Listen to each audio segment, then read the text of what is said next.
back to another edition or episode, however you want to call it, of the City That Never Sleeps show. I'm your host, Brandon Pockers, joined as always by my co-host here, Austin Kane. Austin, it's been a little bit since we've been on the show. How are you doing? Yeah, it's great. Took a week off, but we are back. A lot to catch up on. I'm ready to get right into it. We are well rested, we are energized, and we're ready to give you guys all the New York sports news. And trust me, there is a lot of news we got to go over today. So we're not going to waste any more time. Strap in. Let's get going. We're gonna start with the Jets first this week because Giants had a bye week, and the Jets had a very pivotal game against the Buffalo Bills this week. Before I give my thoughts, Austin, why don't you give an introduction on, where the Jets were heading into this game against Buffalo? Yeah, last week we saw them take a pretty tough loss to the Patriots. I mean, it was a game that we were hyping up a lot. We were saying biggest game and the Jets have had at home in a while. And, they came out, they didn't really perform to the best of their ability. And then after that game, I'm pretty sure all Jets fans going into this one this week were probably not too encouraged, as taking on the Bills is never an easy task. But the Jets pulled it out 20-17. And it was their first win versus the Bills since 2019 and the first at home since 17, which, I mean, big win. You were there, though. Where were you? How was it? Yeah, so I was in the stadium, and I've said this to some people that I've been around, some of my friends. The best MetLife Stadium atmosphere I have been at in all of my years going to games there. Coming off last week, and we'll touch on last week a little bit real quick here. It was a game that, let's be honest, the Jets should have won. It was a game where the defense did its job, a defense we will talk about a lot more during this show. And quite frankly, Zach Wilson and the offense were the reason that they lost this game, specifically Zach Wilson. He had 3 interceptions. He did throw for over 300 yards, 2 touchdowns. But if he played a solid turnover-free game, the Jets probably beat New England. New England wasn't doing anything special. They didn't drop 40 on the Jets again like they did last year. But they won the game because of the mistakes that the Jets quarterback had.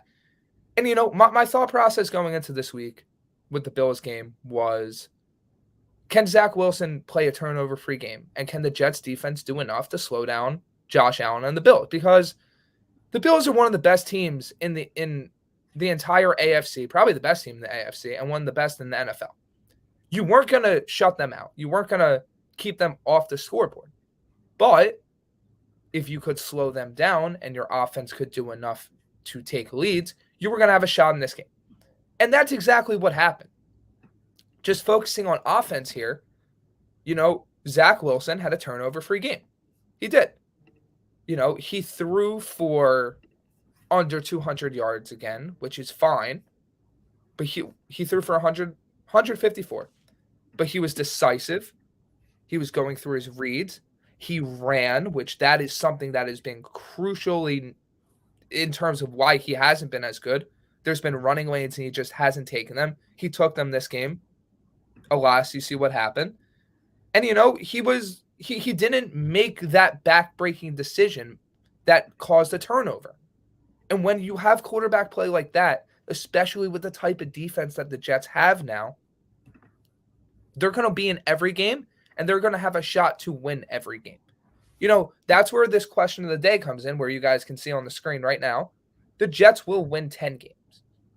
And I'll give my thoughts on that, when we head towards, looking towards the future. But, this is a game that most people thought the Jets weren't going to win. And they pulled it out. And that's something that is very important, very crucial for a team that has been looking to take that next step.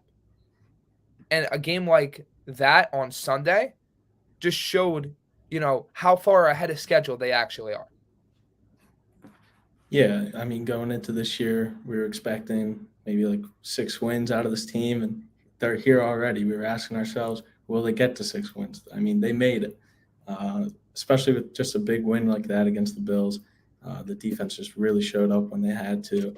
And even after that one strip sack where it looked like things were going to start going wrong, you got a Quinn Williams sack followed by a sauce pick. and it puts you right back in business. And it was a crucial moment of that game. Yeah, you bring up a really good point. Like the Vegas win total for the Jets this year was set at 5.5 for the entire season. They're at 6 right now. And we talk about the defense. AVT and Breece Hall were a huge reason why the Jets are at this point. Obviously, they're gone for the year, but they are building blocks for a team that is going to be good in the future. And focusing on the defense, man, Sauce Gardner, after he got beat on a double move by Stephon Diggs on the first offensive play for the Bills. He was not beat like that again. There were occasions where my seats were and the way I could see the field, one of the Bills wide receivers, couldn't tell if it was Davis or Diggs again, tried to get Gardner later in the game on that same double move.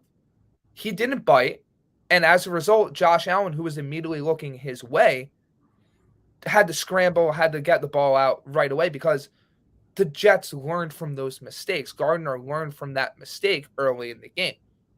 And, he had a key interception, huge play that swung momentum and gave the Jets a touchdown to put them ahead. At the end of the game, the 70-yard insane Josh Allen pass after he hurt his elbow, Gardner breaks that up on Gabe Davis, wins them the game. And it's not just him, though, in the secondary. He's playing at a Pro Bowl, if not all-pro level. But let's not forget about DJ Reed. DJ Reed shutting down the other side of the field for the Jets. You got Michael Carter in the slot. You have this insane trio of corners. And then you have Jordan Whitehead getting an interception, almost getting a second interception later in the game.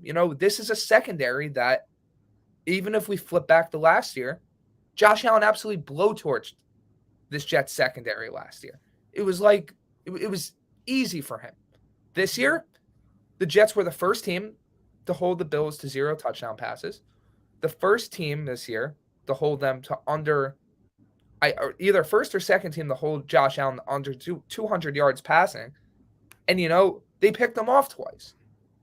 And this has been something that's been happening to every team that has been playing the Jets defense. Really ever since week 3. Ever since the Joe Burrow game, the Jets have been just this dominant defensive force that is winning games because their offense is doing enough. They're not asking the offense to go out and put up 45 points because that's just not realistic, especially for where Zach Wilson is at right now. So where this team is developing and getting better, they're able to win games even when everything isn't 100% clicking just yet. Yeah, I mean, it shows a lot of strength out of this team, just how every game has kind of been going, all their wins. Like, this game started off kind of as bad as it could have with the opening kick and then the Diggs play on Sauce. And then they just get better as the game goes. Like you said, like, they're making these adjustments that are at all pro levels. I mean, they're just doing what they have to do to win these games, and the offense just keeping them in it at the same time. And it's like, if you look at the stats, the Jets have the best fourth quarter point differential in the entire NFL. So they're dragging teams to the fourth quarter and then putting them away with the last knockout blow in the fourth quarter. And, you look at DVOA. Jets are sixth in defensive DVOA. Heading into this past week, according to PFF, they were the number 1 ranked defense in the entire NFL. Even the offense isn't like bottom of the barrel. They're 19th, 20th. So, yeah, they're on that back half, but they're not dead last. They're not second to last. So this is things that, they're going the Jets' way. And I'd be remiss if I didn't bring up Garrett Wilson on this show because the Jets have a number 1 wide receiver. He's showing that everything he did at Ohio State, he's going to do in the NFL and do it even a little bit better. The juke moves, the route running, the just ability to just be open on basically every single play is crucial for a quarterback like Zach Wilson who's finding his footing, going through some growing pains still. To have a guy that he can just, throw the ball to and be open. If you look at the Jets stats from this past week, with the receiving yards. Wilson is 8 receptions for over 90 yards. No one's even above 40. No one else. He is their de facto number one wide receiver, and he is a key, critical, whatever word you want to use, just major reason why the Jets are doing what they're doing, because they have that target. And they haven't even got Denzel Mims going. You saw the deep pass early in the game. You saw the drop pass. But at the same time, because of the way he's blocking, he gets that chance late in the game and makes that critical third down conversion catch that then allows the Jets to win the game. Yeah, GarrettWilson, I mean, we saw it this week. He's a guy like that Zach Wilson can get the ball out to super fast. Something that Wilson kind of struggled with when he holds the ball longer, just his EPA drops, stuff like that. But this week he had a career low 2.39 average release on his throws, and I think it's going to be a huge part because if he can get the ball to Wilson's hands, even if it's close, and allow him to get the run after catch, it's going to extend the field for him and just open up even more, especially when they have this two-headed monster just destroying defensive lines. Yeah, exactly. And, if we move on to our players of the game, my player of the game, I mentioned him earlier, Sauce Gardner, just incredible coverage, just constantly looking like the number 4 overall pick was worth it, constantly looking like a guy who's going to be a top 5 corner probably next year, if not this year already. He's looking like someone that is going to be what the Jets shape their defensive identity around. And on top of that, my other player of the game, and I don't know if you had this written down, Austin, Bryce Huff. He's like the closer. He's like the Terminator, just coming off the sideline whenever they need a pass rusher. He's just exploding off the edge and bringing that pass rush, that bend that no one else has on this Jets roster. He was deactivated for the first few games of the year. They bring him back. It's no coincidence that the Jets are getting home that much more. That Quinn Williams is constantly being a dominant force in the middle of the defense. Sheldon Rankins. There's no coincidence that Carl Lawson isn't getting double teamed every single play. You have the linebackers that are able to free rush at times. Like, Huff has allowed things to open up and to be better on the Jets' defensive side. And his strip sack of Josh Allen is essentially the main reason the Jets win this game, because he knocks them all the way back, makes it a third and honestly forever, and Josh Allen has to throw up a last-minute desperation pass that Gardner then breaks up. So those were my 2 guys where I felt like they were the key reasons, or 2 of the key reasons, that's why they're player of the games, of why the Jets beat Buffalo this past week. Yeah, just adding on that Huff play, I think that was the play of the game. Knocked him back 19 yards, kept the clock moving. And when you're an offense trying to go on a game-winning drive late in the fourth with no timeouts, a sack is literally the worst thing that could happen. So that kind of just derailed the Bills' whole plan there. And like you said, just had to toss one up, and Sauce played that ball beautifully. No PI in my book. But for my players of the game, just giving it to the whole O-line. Wilson, I think he only got sacked like twice this week, which is really good. I don't even think he got sacked at all. They only gave up 1 pressure, and they opened up holes for the running backs, which was huge, especially on the game-winning drive, which was 13 plays, 86 yards in 6 minutes, led to the game-winning field goal. And they ran the ball that drive 8 times before throwing it, which is pretty crazy because they were just picking up chunk after chunk after chunk, and then just had to throw it towards the end of the drive there. But they left Allen with 1:19 and no timeouts, which is pretty perfect. You couldn't really ask for much better out of this offense and this offensive line on that drive. And yeah, I'm giving my stars to the O-line this week.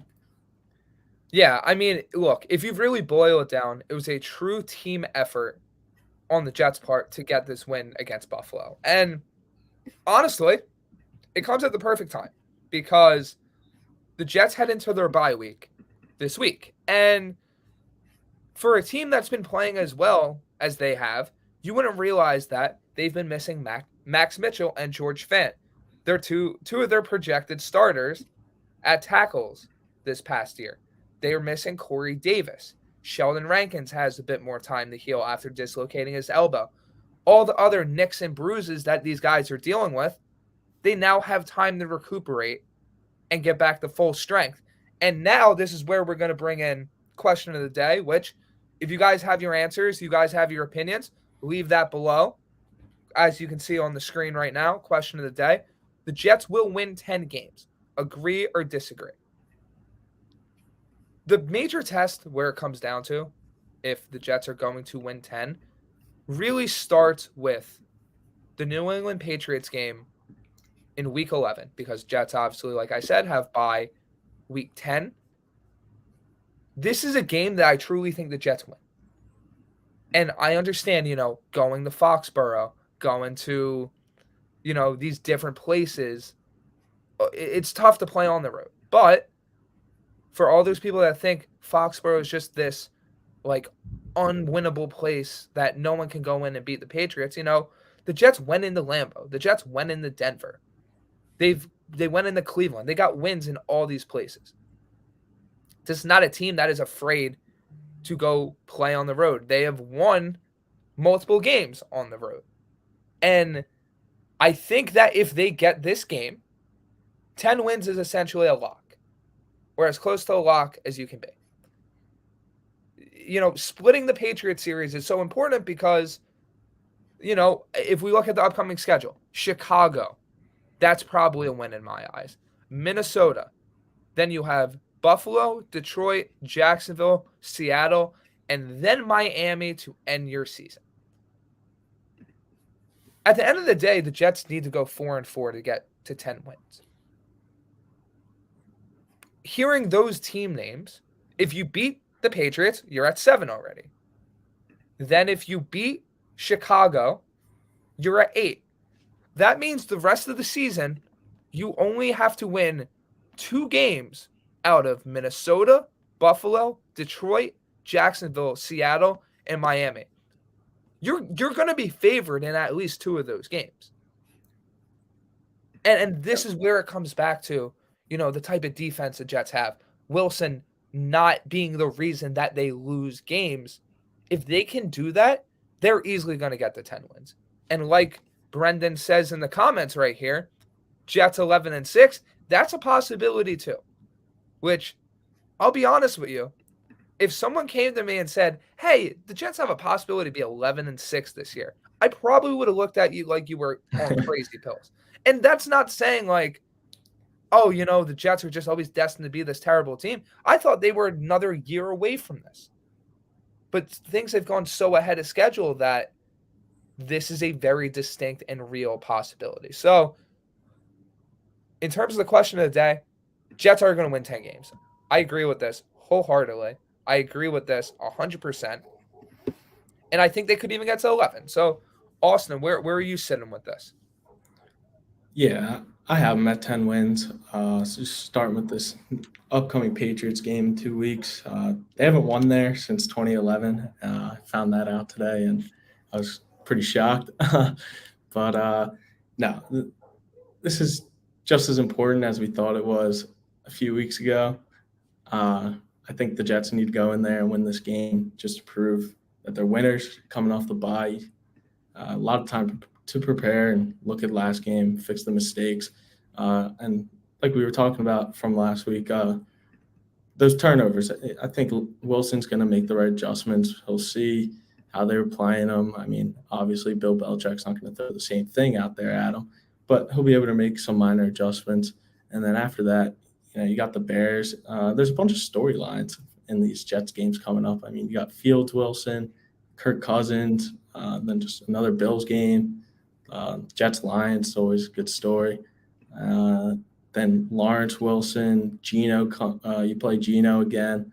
I mean, there's just a bunch of games that have a bunch of background behind it, and I think that's some stuff that Jets staff will be able to use to fire up the team. And just knowing that they're 4 wins away from 10, I mean, they're going to get there. And I have a prediction. I think one of these Jets games out of the next however many they have will be Sunday Night Football, which they haven't had since 2012.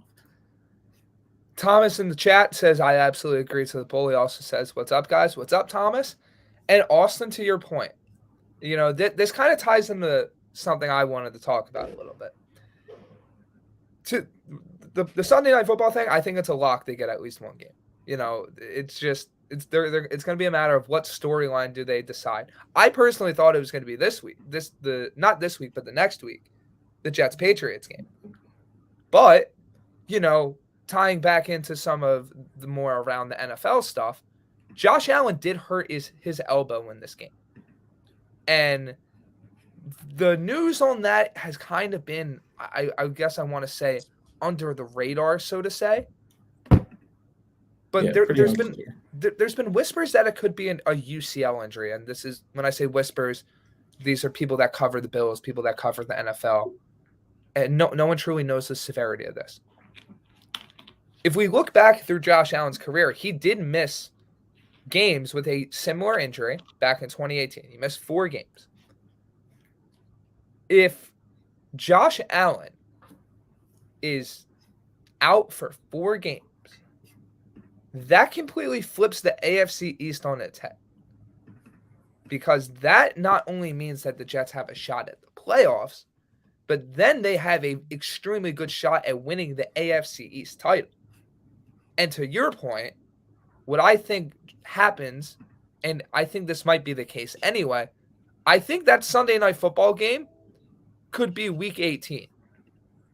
Yeah, that's what I was thinking, because NFL has no times out for that week, and they're starting to shift some things up now. We just saw a Sunday Night Football game get moved, so I mean, give it a few weeks, and maybe the Jets will have one pop up on the schedule. It wouldn't surprise me, if the Jets and Dolphins are battling for playoff seeding, or if they're battling for the division. There's no way they don't make that a Sunday Night Football game. There's no way. Yeah, I mean, have to take a quick look through the rest of the schedule, Week 18, but I mean, it's hard to imagine that if it was there, they wouldn't give it to him, because there's not that many great matchups that week if you take a look. And I feel like the only other one that they would legitimately flex, if not the Buffalo game, because, the rematch of the Jets beating the Bills, I truly think that they could flex the Seattle Seahawks Jets game this Sunday night and have the Jets possibly go Thursday, Sunday, which that would be insane, by the way, to have the Jets play 3 straight primetime games. But it's a possibility. If the Seahawks are fighting for a division title too, Gino's return against the Jets, and I'm pretty sure that one's in Seattle. Let me double check. In Seattle. But still, Gino facing the Jets, Gino having this insane year, the Jets having a potential playoff run, which at that point we may know if they're fully in the playoffs yet or not. There's just, like you said, so many storylines between the Lawrence Wilson round 2, the Detroit game, not so much, but Justin Jefferson versus Sauce Gardner. There's a lot of fun matchups going forward. And I think overall, to wrap up our Jets discussion, this is a team that's so far ahead of schedule. This is a team that has just shattered through the glass ceiling of expectations that it's just time to enjoy the ride. It's just time to enjoy a finally good Jets football team, a team that is winning games in a variety of different ways, a team that has a very good shot and controls their own destiny, mind you, to make the playoffs. This is something that has not been the case since 2015, and before that, since 2010, 2011. So I guess my final point with the Jets is sit back, enjoy the ride. Don't get so caught up in the little things, because football, there's no guarantee in football. There's no guarantees in the NFL. This is a type of year where you treasure it, you enjoy it, and you just have fun with it. That's basically my summary of overall the Jets type of the rest of the season. Yeah, I agree. Sit back. Don't go crazy. If Wilson throws a pick here and there or something, uh, very young core, very young group, full of talent and potential. Watch them continue to break out. I mean, it's going to be a fun rest of the year, and I'm excited to watch it. Yeah. So moving on. Actually, no, not moving on just yet. Want to touch on one more thing. You brought up Zach Wilson, and obviously with the Patriots game, everyone was so down on him, myself included. But this type of quarterback where it's like you got to see what he has the rest of the year, obviously.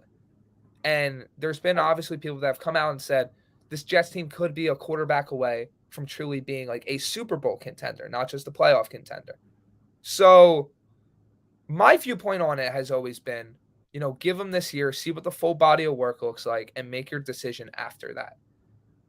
Because you have the lows of the New England game, and then he has the bounce back and shows he can handle adversity in the Buffalo game.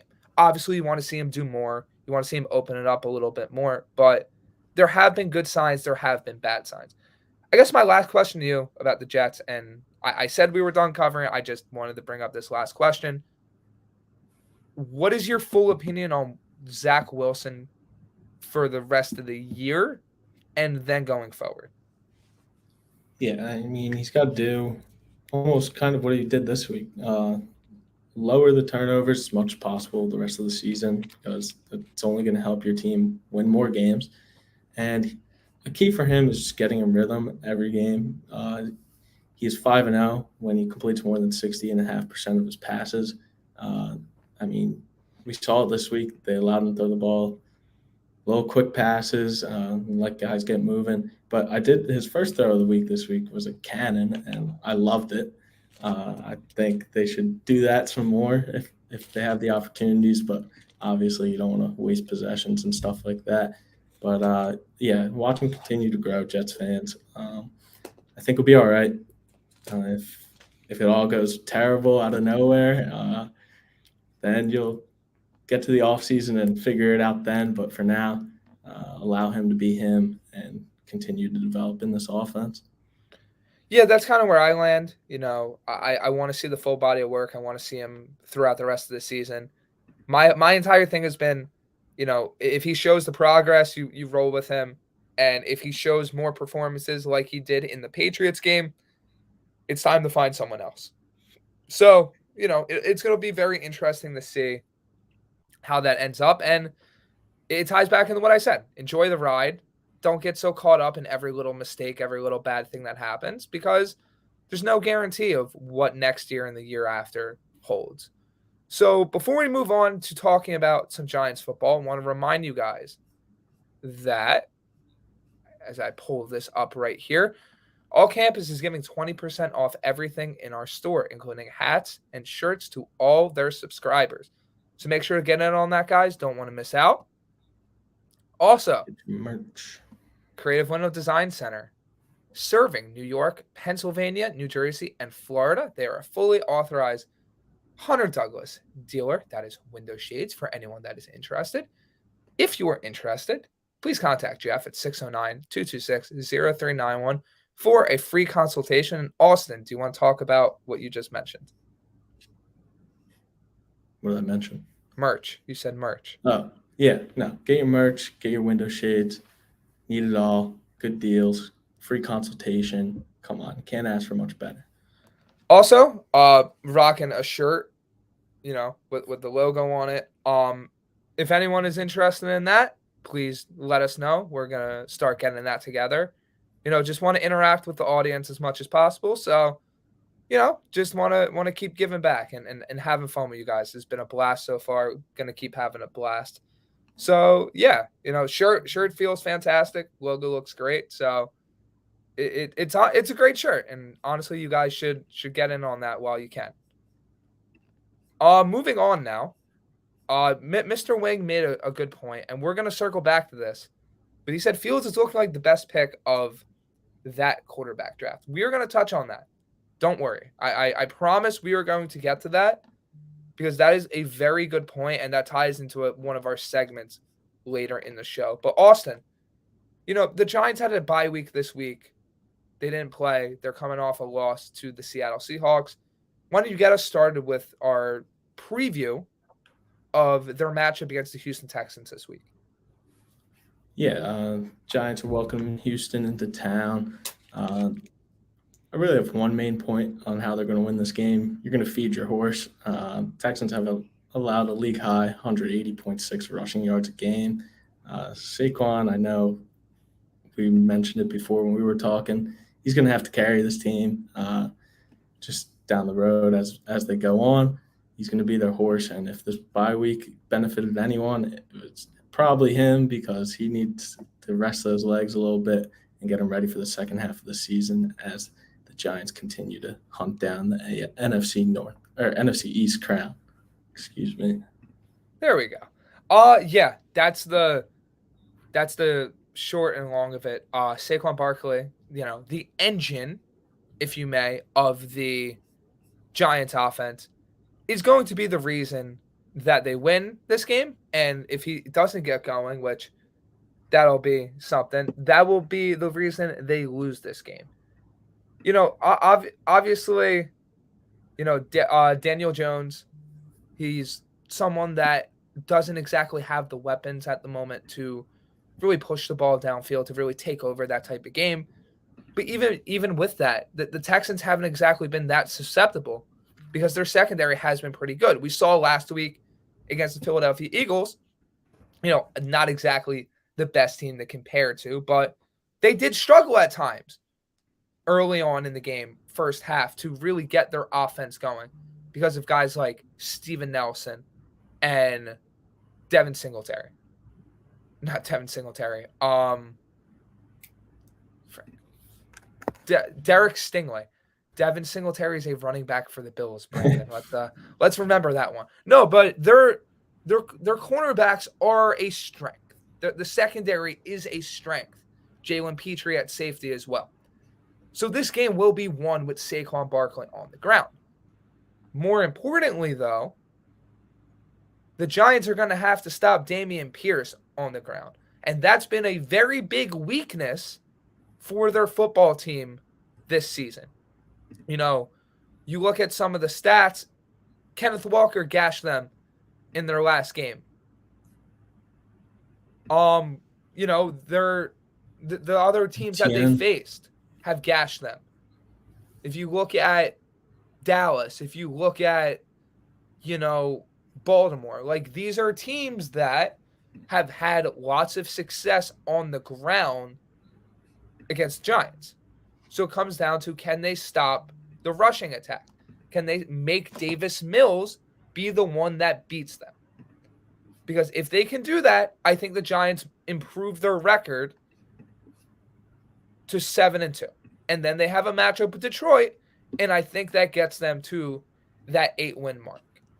Do you think I'm wrong with any of that? Do you think or see any differences in terms of that? What are you feeling, Austin? No, I think they'll handle business this week against Houston. Like we both said, it's pretty much all about getting Saquon going, stopping Pierce. If you can do both those things, you're going to win the game more than likely.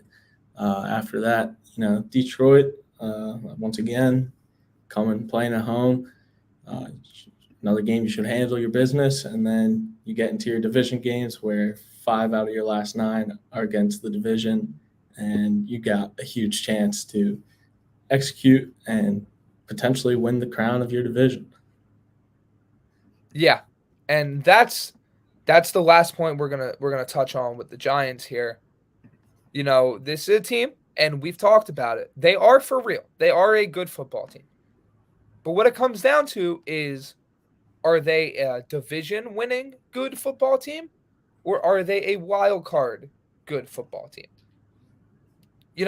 After the 2 games with Houston and Detroit, the majority of the games left are division. They have a 4-game stretch where they play Dallas, Washington, Philadelphia, Washington, have a 2-game reprieve, if you want to call it that, with Minnesota and Indianapolis, and then finish with Philadelphia again. So essentially, weeks 12 through 15 will probably decide the Giants' season in terms of playoffs, wild card, and division. Personally, I've been on this boat. I think they are a wild card team. I think the Giants are a team that is good, but they are not going to usurp the Eagles, and they are not going to usurp the Cowboys. They're better than the Commanders. I'm fully convinced of that. But they are not better than the top two teams in their division. More consistent weapons, more consistent quarterback play, I would have more confidence. But you're not going to beat the Dallas Cowboys and the Philadelphia Eagles by solely running the ball. You're not going to beat them by having, as much as I love him as a player, Wan'Dale Robinson as your number one wide receiver. Darius Slayton is just not going to cut it against Darius Slay. He's not going to cut it against Trayvon Diggs. So that's where I really stand with that. The Giants, I sound like a broken record. They were my dark horse. They were my team where I'm like, they could be a good team. They could be a wild card team. They're not winning the division this year. And if I'm wrong, you guys can rag me on this show as much as you want. But they are not going to win the division this year because they are not there just yet. I hear Kenny Golladay could be returning this weekend, Brandon. Does that change your thoughts at all? Is he healthy? Can he still play football? Can he move faster than me or you? I feel like these are questions that need to be answered. I agree. But I think the worst part about this bye week for the Giants was the Xavier McKinney accident. Just crushing. Broke his hand. No timeline for return. And Dable said we'll see if he's coming back this year. Just huge loss. He played every defensive snap possible for them this year. They got rookie Dane Belton expecting to replace him, which I don't know too much of, but he's had a solid year so far. 140 coverage snaps, 12 targets, 6 receptions, 88 yards, no touchdowns. So we'll see. He's going to get thrown right into the fire.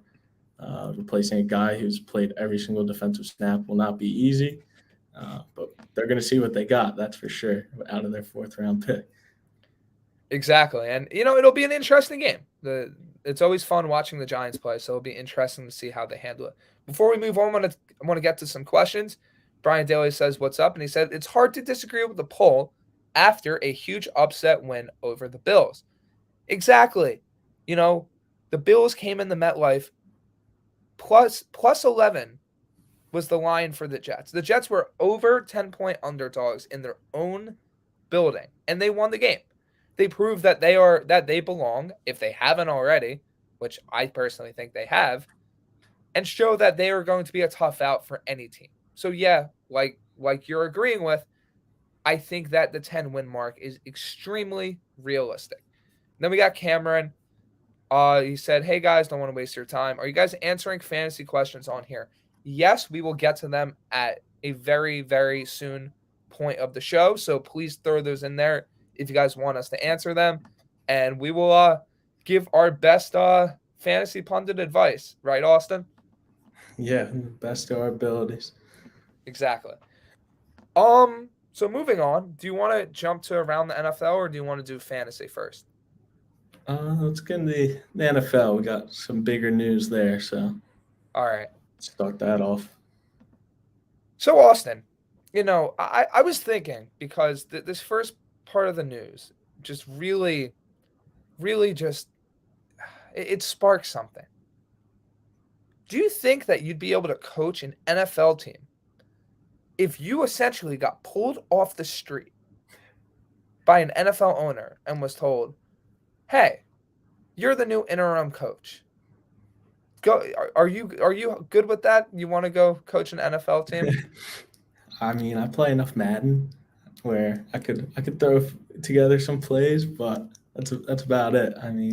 I guess, like they said, I wouldn't have the analytics to be afraid of, so maybe that will help.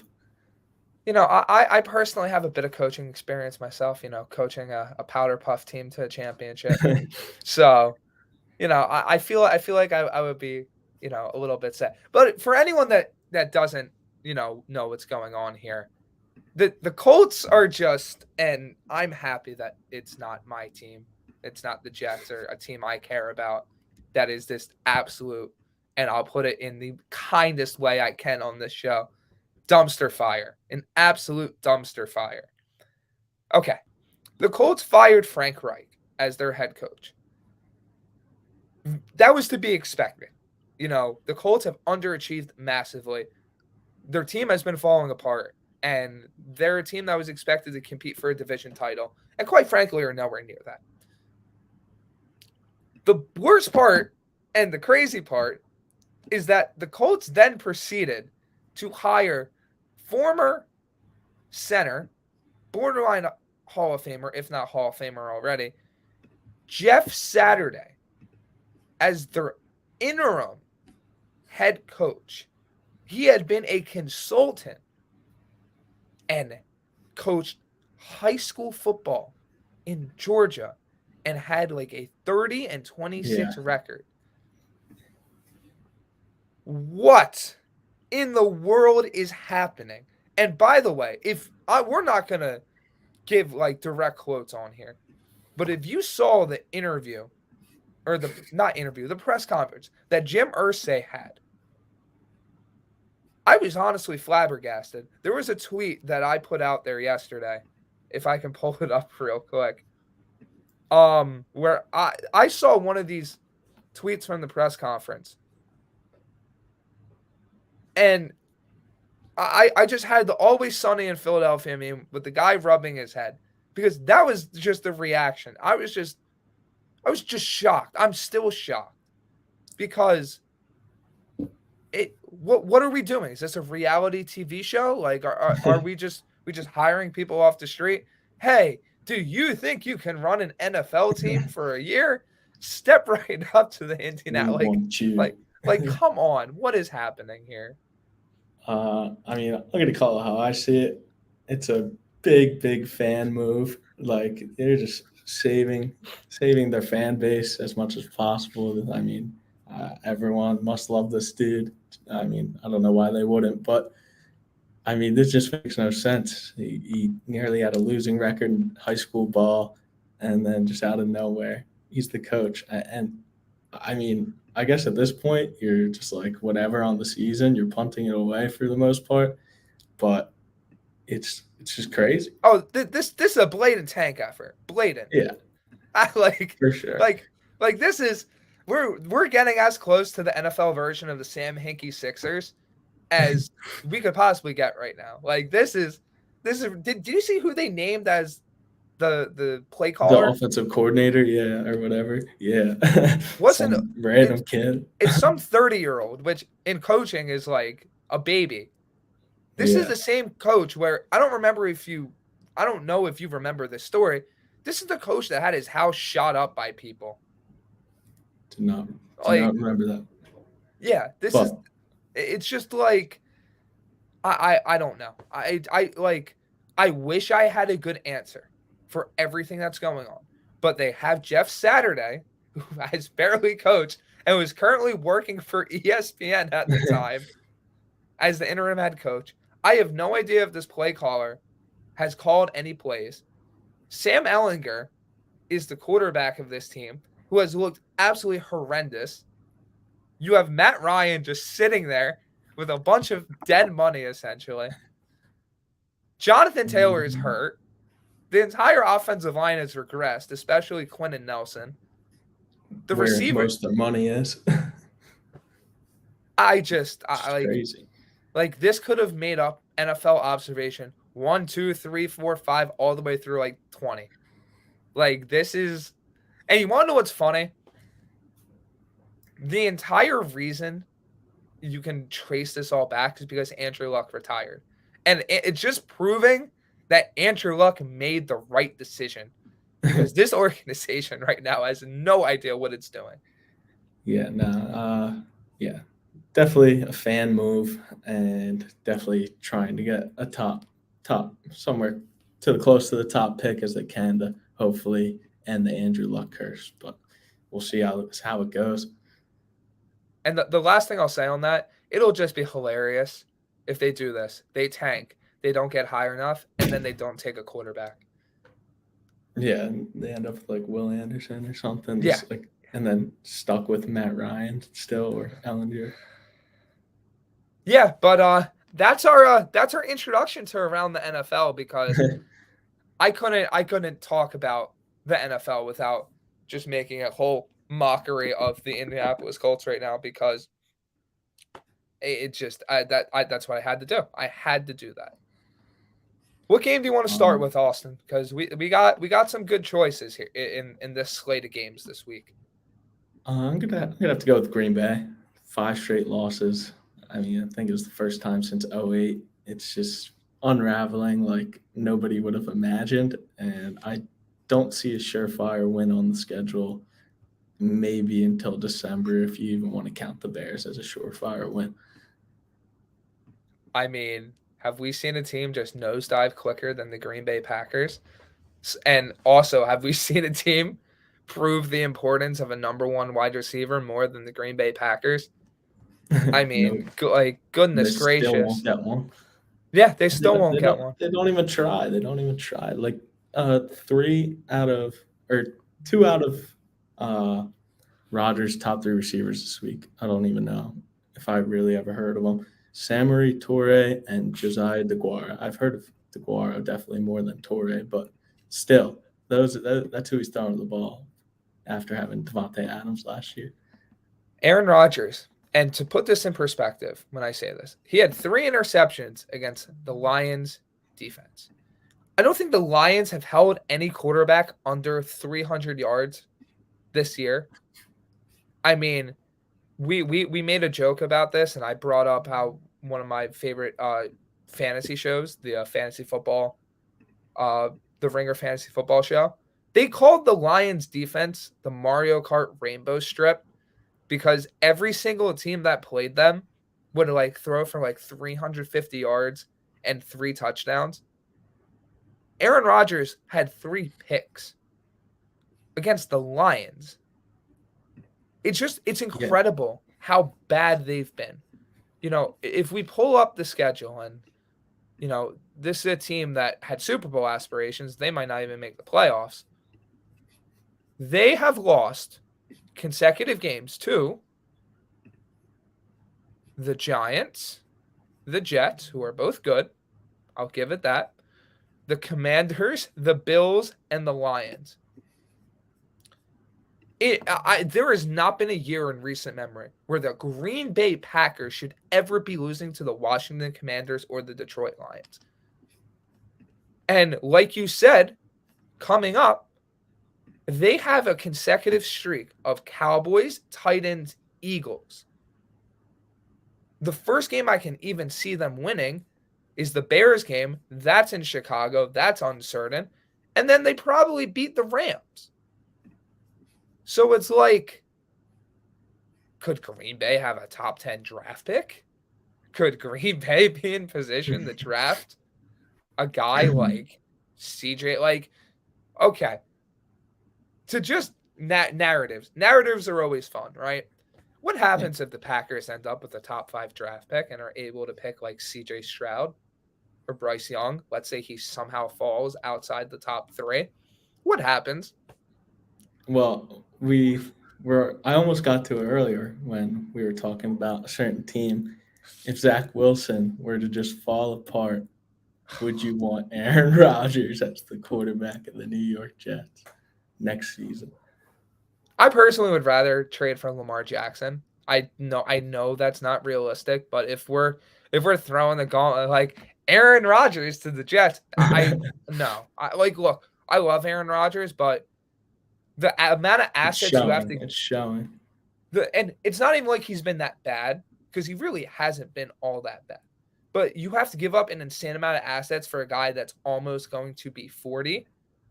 I'd rather the Jets pursue a guy like that if in a hypothetical, if it was free agency versus trade, I'd rather them pursue that in free agency. So it's just the money because giving up that type of draft capital, it's tough because it's like obviously you want a guy like Aaron Rodgers, the quarterback, your team. If everything went sideways with Wilson, at the same time though, you can't just tank your future for a guy that has been threatening to retire for what, the past Yeah. 3 years? He could be gone at any moment for all you know. Exactly. So it's like it's just a tough decision in that case. But the Packers are just in an awful spot. I think there could be a point this year where they bench, and I know that this might be blasphemous. I'm not saying they should or it will happen, but they probably should get a look at Jordan Love at some point this year if things are just beyond salvageable, where it's like, hey, we're going to probably have a high draft pick. We should probably see what we have in the guy behind us on the bench, considering that Aaron Rodgers is probably going to want to bounce after this because things aren't getting better. Because, like, here's the thing. Who are you drafting? Like, I love the wide receiver crop this year is decent, but that's all it is, decent. They missed their chance at superstar wide receivers with Rodgers. Exactly. The Jets could have gotten Elijah Moore from the Jets. That would have helped him so much. Claypool, DJ Moore, like they're just not. This has just been a team that has never gotten the guy for Rodgers across from Devontae, and now that's showing its ugly head. Yeah, it's weird. It just doesn't make sense. Like they could have picked up a guy 2 weeks ago before the deadline, and I mean, who knows? Maybe they win this week with a wide receiver 1, and they'd be more competitive in that Bills game. Who knows? They didn't do it, and I don't see. I mean, they're not going to do it now. They're not going to go get Odell or anything. Like, it's just not going to happen. All right, the game I want to bring up, the first one I want to bring up real quick is the Cardinals Seahawks game, where the Seahawks won by a score of 31-21. This ties into our fantasy aspects, which we'll get into in a little bit. But I'm telling you, man, the hot take from a few weeks ago, Cliff Kingsbury is going to be gone after this year.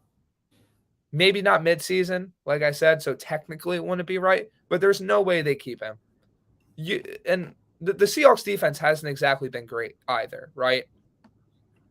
Kyler Murray threw for 175 yards. And yes, he had 2 touchdowns. And yes, he ran for 60 yards.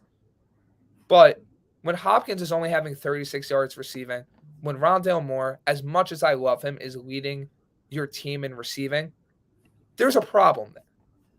There's an offensive structure problem. There's a problem with how things are being delivered and ran. And the Cardinals just need a good coach to prop up Kyler Murray and actually put him in a scheme where, let's face it, the play call number 1, 2, and 3 aren't, hey, Kyler, do video game stuff and win us games. Who's the next coach going to be? Is it going to be Larry Fitz, Kurt Warner? I mean, stop it. If that happens again, I might jump through a window. Nah, but yeah, we saw D-Hop and Kyler get into it for like 2 weeks in a row now. I mean, you never want to see your franchise quarterback and your best weapon do that because it just never really equals much, or Kyler forcing him the ball or something, which honestly, if you're going to force it to anyone in the league, D-Hop's not a bad choice. But yeah, spiraling. But yeah, it comes down to the same type of stuff. The scheme just isn't good. It's frankly just not there. No, sir. And I think I might have to backpack on your take that Cliff is going to be gone. Yeah, but the real one I want to bring up, and I see your comment, Trina, Chiefs Kingdom. Chiefs look great. Pat Mahomes, even without Tyreek, he's like the antithesis of Rodgers this year, where having all the different weapons, he's still able to succeed because Pat Mahomes is insane and he is much more athletic than anyone gives him credit for. My major takeaway is that there are 2 teams that are in dire straits that we didn't think were in dire straits before. They are now. The Las Vegas Raiders and the LA Rams. And you can debate whether or not they're in a worse spot than the Panthers. They're in a worse spot than the Colts. But these teams are in trouble. Period. Yeah, 100%. Which one do you want to start with is the question. I mean, let's just start with the Rams. Let's start with the Rams, right? This is just it just comes down to the fact where they have the game in hand. They have it won. And they give Tom Brady another chance. And look, the Bucs have not been good this year. That's not what I'm saying here. But you don't give the GOAT extra chances. Frankly, you don't give any good quarterback extra chances, let alone Tom Brady, who has led more game-winning drives than the years I've been alive on this planet. So, and you saw some of the issues after the game. You have defensive players like Jalen Ramsey coming out and saying, what were your thoughts on the last drive? We shouldn't even been on the field. When you're having stuff like that pop up for a team that does not have draft picks, that went all in, you're starting to see the breakdown of what happens when you do go all in. You had the reports that the Rams were willing to trade 2 firsts and a second for Brian Burns. This is not a team that is a Brian Burns player away. This is a team that, quite frankly, if it was for an offensive lineman, I would have done it. If it was for a legitimate number 2 receiver across from Cooper Kupp, I would have did it. Not for an edge rusher. Your defensive line is already really good. So it's really coming down to the fact of this offseason coming up. And I feel like it's fair enough to look a bit further ahead to that. Because if we look at the standings, specifically in that division, so we pull it up, the Rams are 2 games out. Probably, my bad, I think even 3 out. They're behind the 49ers and they're behind the Seahawks. They are battling, and I say battling in the biggest amount of air quotes you can say, battling for the last place in the NFC West. This is a team that won the Super Bowl last year. Matt Stafford's regressing. You have no run game. You have no offensive line. Your defense is getting beat. Where are the reinforcements coming from? On top of that, what happens when Aaron Donald retires? That was a possibility. If he sees it's going nowhere, why is he going to stick around? He got his ring. He's a Hall of Famer. Stafford, what's going to happen with him? McVay, how long is Sean McVay going to stay in a situation he probably knows is doomed? Same thing with Les Snead. I feel like not enough people are talking about the fact that, as good as this Rams team was, there are 1, glaring issues, and 2, a lot of uncertainty surrounding their best players and coaching in the coming years. And probably this year. Yeah, but then, at this point, seeing just, how the NFC East is going, it's pretty much wild or division or bust for them, because in the NFC you have the Giants and Cowboys, who both have 6 wins, and they're not even in the top of their division. So the Rams, either they're going to come back and win this division, or they're just not going to make the playoffs. And like you were saying about McVay, he even kind of said himself, it's like when this core is gone, he's basically faded out and done too, which personally, it kind of surprised me just because he's so young. But he's been saying it for the past 2 years now. And then Donald, if this year goes really bad, he could call it. You never know. These guys, they've made their money. They've won their championships. We'll see.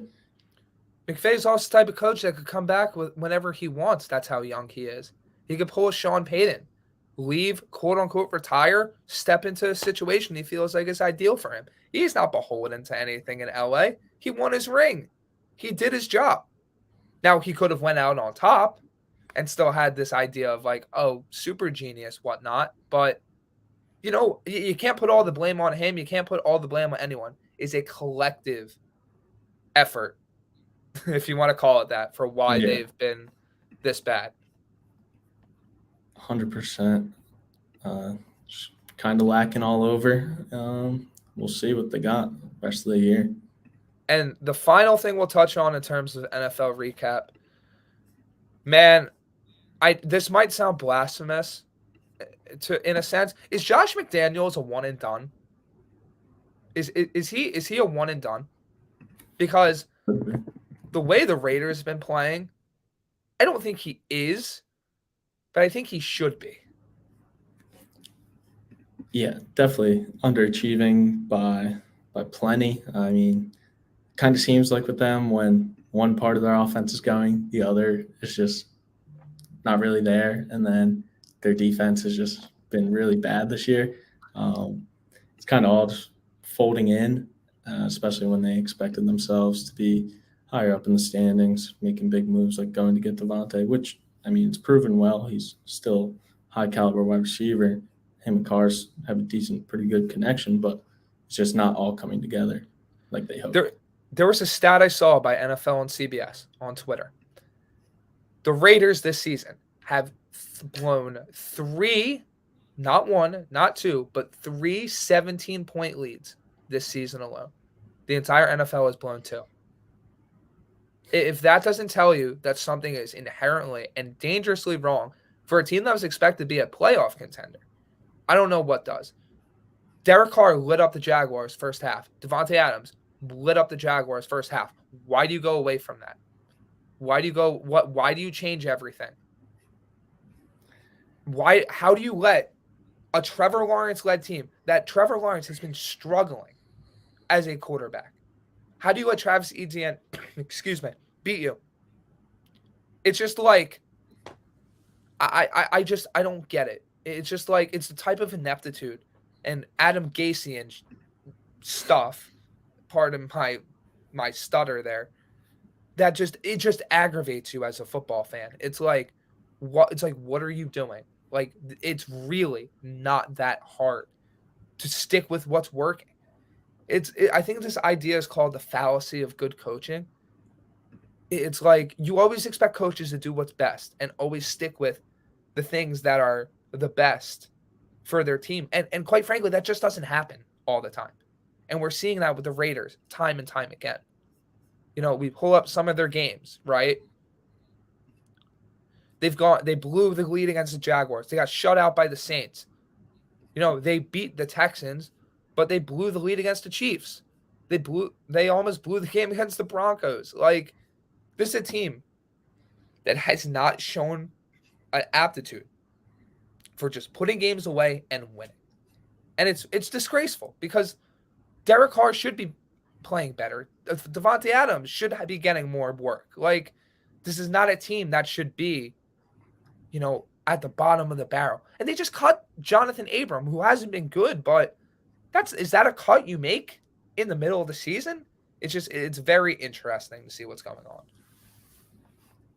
Yeah, it's falling apart slowly, but there was not like too much to have fell apart. It was just a bunch of high hopes that kind of just all came crashing back down on them. I mean, the rest of the year, I would say they're pretty done, especially where they sit right now. But you never know. It's the NFL. We've seen crazy things, but I would count the Raiders out the rest of the year. We have seen crazy things, and just to remind you guys, we will be back covering NFL next week. I'm sure there's gonna be a lot more craziness to talk about. Full Jets Patriots preview, recapping the Giants game, recapping the craziness around the league. So stay tuned for that. Before we move on to baseball talk, I want to remind you guys that All Campus is giving 20% off everything in their store, including hats and shirts to all their subscribers. Make sure to get in on that. Also, Creative Window Design Center, serving New York, Pennsylvania, New Jersey, and Florida. They are a fully authorized Hunter Douglas dealer. If you're interested in a free consultation, make sure to contact Jeff at 609-226-0391. Well, my friend, the Phillies were not dancing on their own in the World Series anymore. You're just gonna do that. I'm just gonna do that because that out is of nowhere. the only happiness I've derived from baseball for the past 2 months. You're a jerk. I know. But yeah. We No. before we move on, just want to touch on the fantasy stuff. We have a question from Cameron Bay. Would you flex Ayuk versus the Chargers or Kareem Hunt at Miami? Personally, I do not like the work Kareem Hunt has been getting, and I think that the Chargers are a bit of a disaster on defense right now. I'll fire up Ayuk. Yeah, I would take Ayuk as well. Personally, someone who has him in my league. Him and Jimmy G already had that connection. Now with Jimmy G back as a starting quarterback, it's only flourished even more. In Miami, they just brought in Bradley Chubb, so that would not help Kareem Hunt really at all. Rock with Ayuk. Yeah, if you guys have any fantasy questions, we're going to get to them by the end of the show. So make sure to send them in there. Any start sits, cut decisions, Anything. trade offers, anything you guys need, have questions about, just make sure to drop them below, and we will give you guys our best non-expert/expert advice on this stuff. Austin unfortunately found out that he is a worse fantasy manager than me this week because I beat him, improving my record in our league to 8-1, by far the best record I have in any of my leagues because it's been a weird football season. Extremely. And just adding on to what Brandon said, not even just fantasy questions, any sports questions, throw them in there. Anything you want to know about us. But yeah, let's keep it rolling. Yeah, like I said, the Phillies were not dancing on their own anymore as the Houston Astros are your World Series champions. Just quick little sidebar on that series. Jeremy Pena is going to be a star. The Astros are a wagon, and we'll get to this as we give our little bit of our offseason preview, but that NL East, man, is going to be a dangerous division between the Mets, Braves, Phillies, and probably Marlins too. Yeah, just about the World Series, you got one right. Astros in 6. You had that. So after a few little second tries, we got something. And by a few, you mean everything. I got basically everything wrong besides the World Series pick. So that's always good. The Astros have been that team for years. They don't have the championships to match it up, but they are the closest thing to a dynasty right now. Yeah, no, they've continuously been the big World Series. I mean, before this one, they've only had one to show for it, but now they got 2. Unfortunately, a bunch of studs, just a really deep lineup, really deep bullpen, some good starters too. I cannot wait for them to eventually have to pay everyone, hopefully fall apart, because that's how it goes, but maybe it won't. We'll see. But just about how the series ended, I mean, I was pretty crushed. It sucks. We were there. This is our chance. Kind of felt like we blew it. I mean, can't really blow it when you're not even supposed to be there, but you got there, you got the lead, and you had the chances. You had the chances to go up and kind of put them away, and you didn't. I kind of felt like I got slapped in the face by the Phillies because it's just kind of what they do. We're not supposed to win, are we? Never. But it was a magical run. I think the past month just did not feel real at all. It was the most fun I've had watching baseball in God knows how long, because probably a decade. Yeah, at least since we had the little run from 07 to 11. Tough managerial decision at the end there on the Jordan homer, but I mean, it kind of worked out for us throughout the whole postseason, and I get the move. It just sucks. You want to die on the hill with your ace, but Yeah, it's like I think what I would call is like the underdog fallacy, where it's like, yeah, it's like you're not supposed to be there, and then when you take a lead and you're winning, and then you end up not winning, it's like you don't think about the fact that like your team was like out of the playoff race for like a month before really the playoffs, and then you're in the World Series. It's like we should have won this game. Like you don't remember that. And it's Yeah. at the end of the day, like all jokes aside, the Phillies had an incredible run, and it was truly like one of the more impressive and fun things to follow in sports in the past month or two. So, on that note, though, the MLB offseason has already got off to a bang because one of the teams we cover on this show, the New York Mets, made a big splash, one of their own. The Mets have re-signed Edwin Diaz, who I think is a 5-year, $120 million contract. And here's the deal with this type of deal. That I use deal, whatever. The Mets could not really let Diaz leave. If you really watched this season, Diaz was so crucial to so many of their wins, being that stopgap, just slamming the door shut on anyone and everyone that walked up to the plate. I frankly, outside of one game, could not remember a single time that Diaz actually blew a save.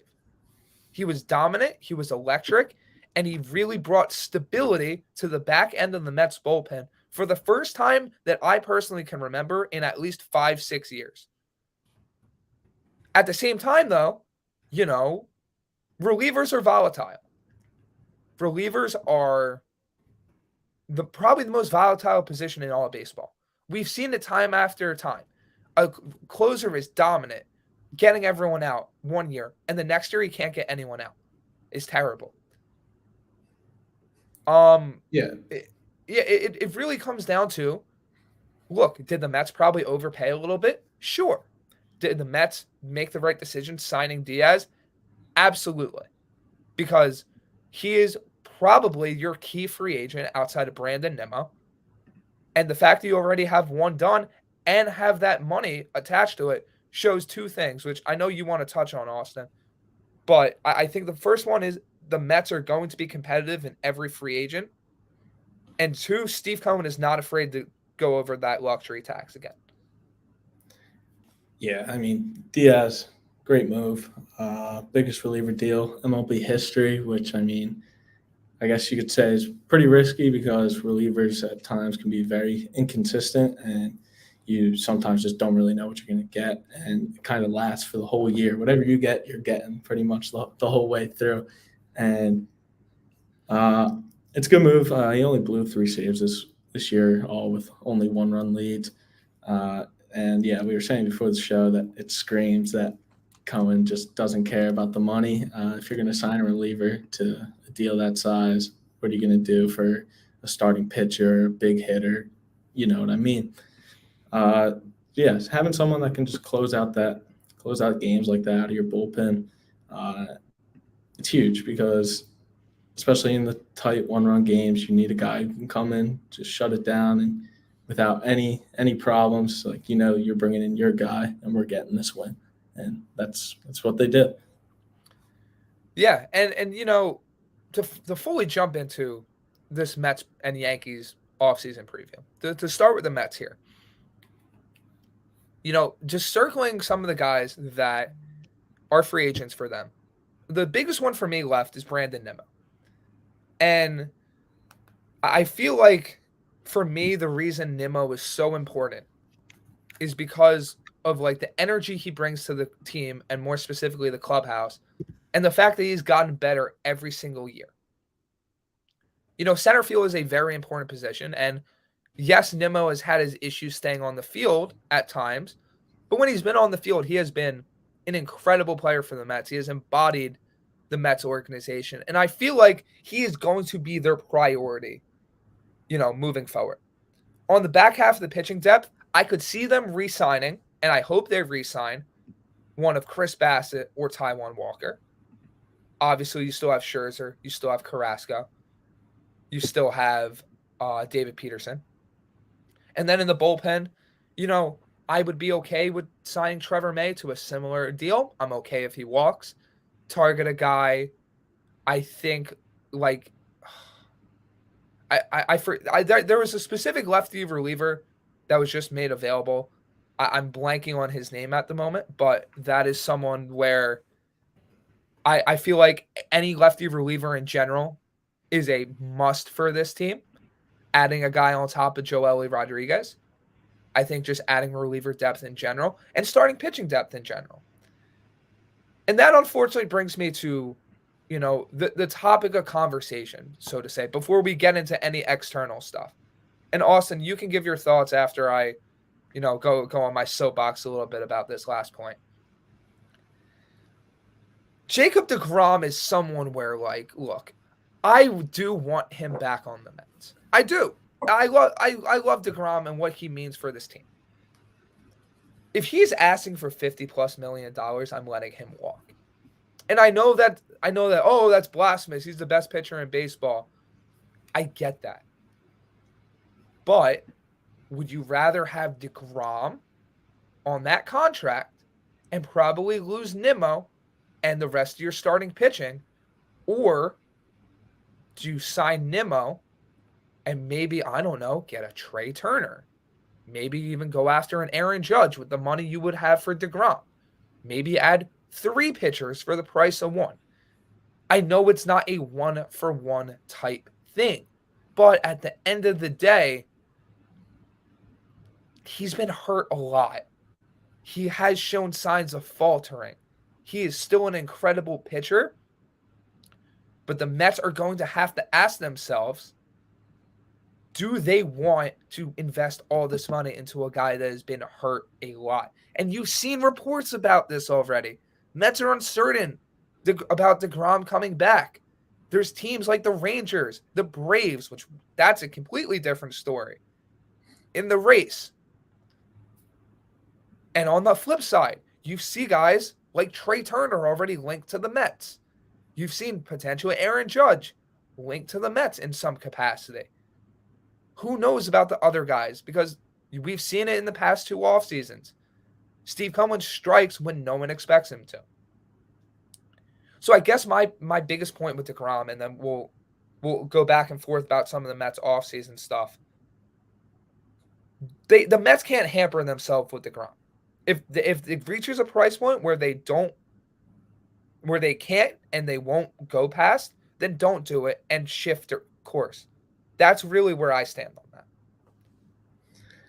Yeah, I mean, personally, with deGrom, it's one of those moves that could kind of make or break this team in the years coming forward because you're putting so much money into him. But, I mean, it's not a lie. He's probably worth every penny that he's going to get because he is just that dominant.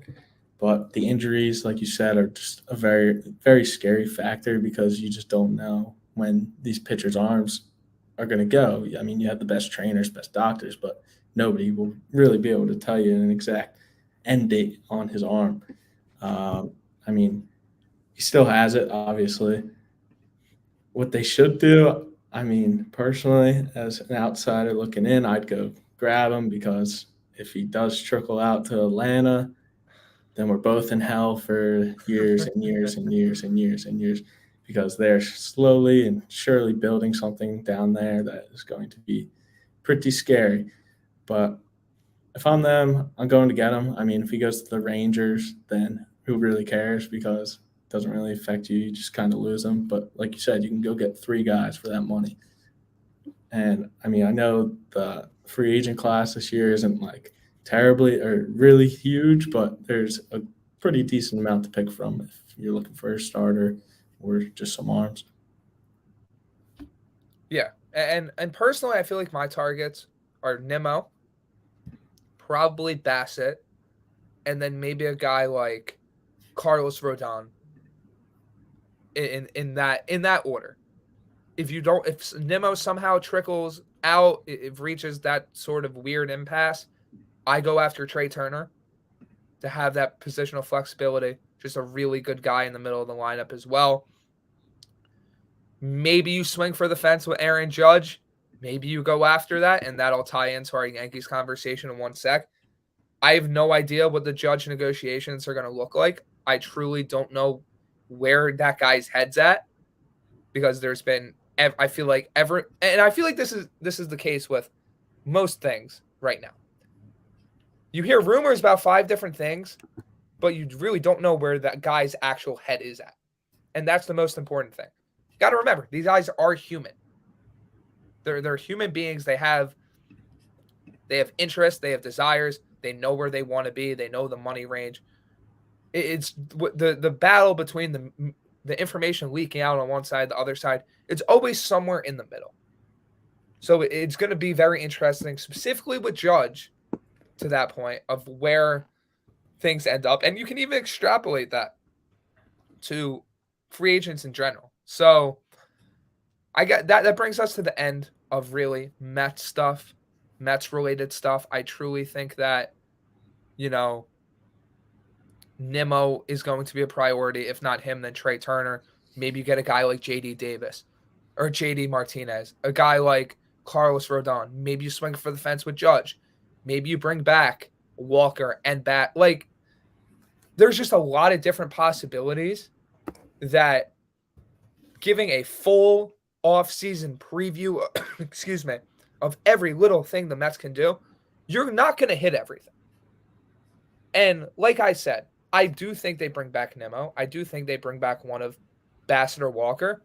I could be completely wrong. They could get all of them. They could get none of them. They could get 3 of the guys I just mentioned.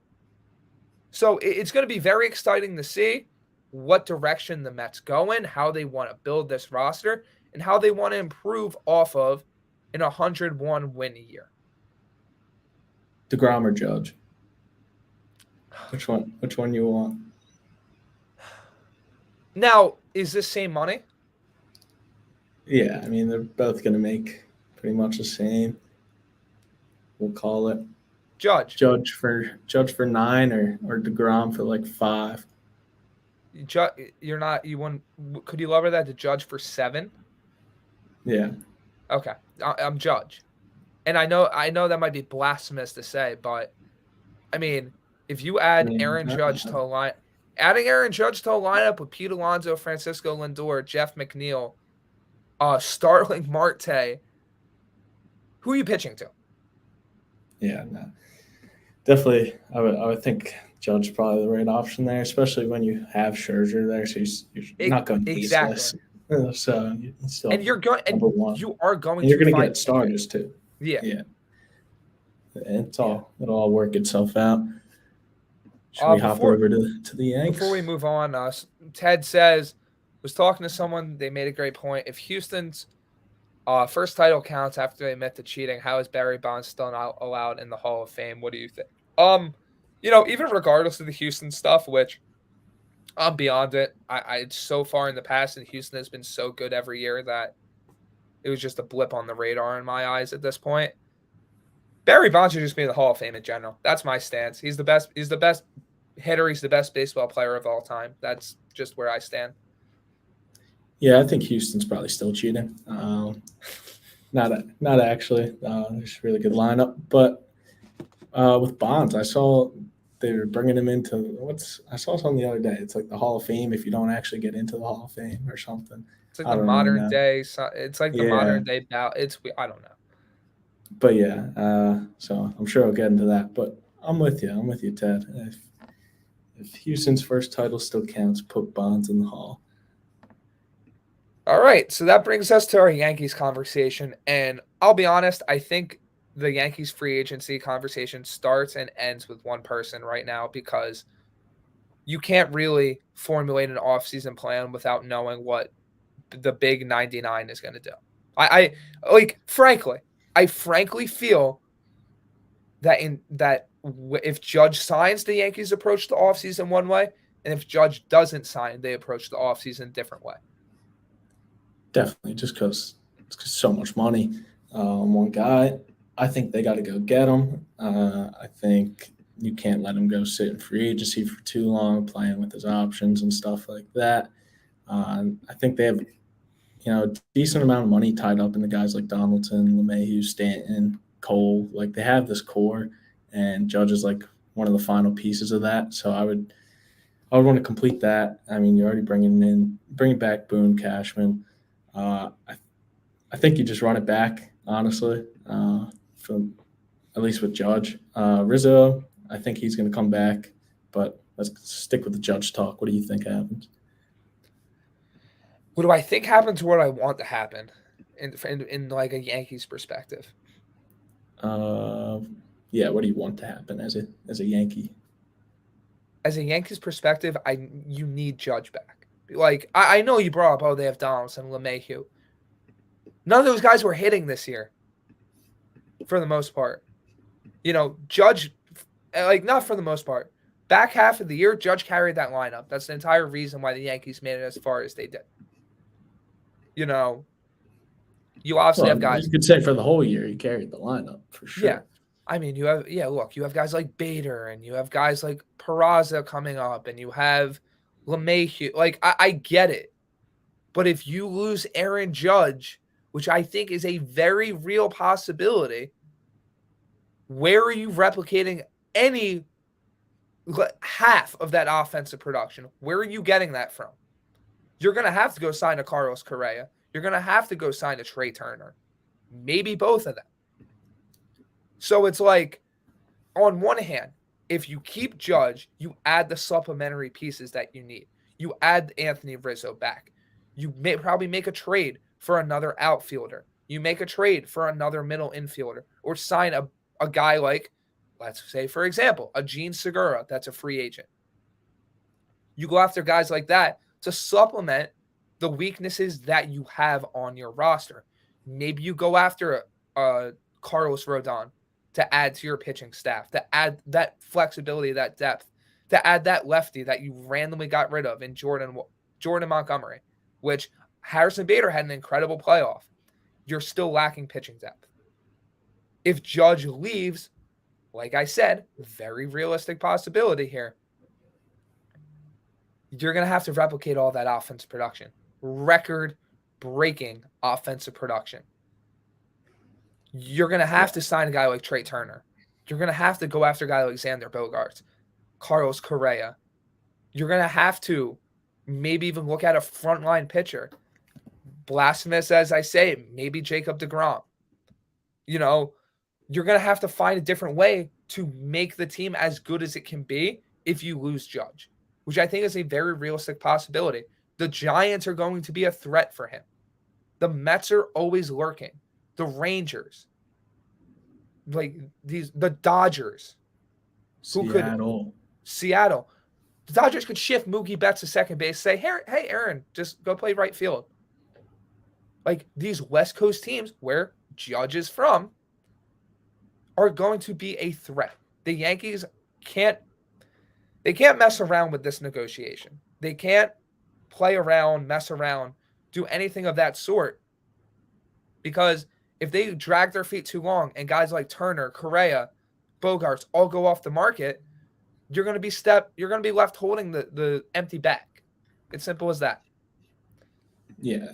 I think if they get Judge, I would probably eliminate the idea of just getting a big name shortstop, just because with Oswald Peraza, and then you got Volpe just waiting in the wings. I just don't think that would really help the development of them. But I mean, obviously, if you get Trey Turner and Aaron Judge, nobody's going to complain. Ted, were you around last offseason, man? Like, they signed Scherzer. He's trash. Don't worry, Ted. I got this guy. You're ridiculous. But yeah, close out the Yanks. I would definitely want to focus on solidifying left field. Benintendi, who they had, he's available. He's open to coming back. So just hopefully work out a deal with him, or Jock Peterson, whose name has actually kind of blown up over the past 2 years more than it already was. Was that fantasy football thing this summer? It was. Such a long season. But he's a baller. You can hit him, especially in Yankee Stadium, which I actually think he would thrive. But yeah, the Yankees, I think they're going to get Judge, and they're going to fill out the holes where they need to be filled. All right. So on that note, before we continue talking, I want to remind you guys for the last time today, All Campus is giving 20% off everything in their store, including hats, shirts, and other merch to all their subscribers. So make sure to follow up on that. Make sure to get your merch in there, and you don't want to miss out. Also, Creative Window Design Center is serving New York, Pennsylvania, New Jersey, and Florida. They are a fully authorized Hunter Douglas dealer. If you want a free consultation, make sure to contact Jeff at 609-226-0391. All right. So on that note, before we move on to NBA and NHL talk, taking more of a wide lens of the MLB offseason here. What do you think is going to be the biggest surprise? And what do you think is going to be the biggest? I expected that. That's a good question. Big surprise.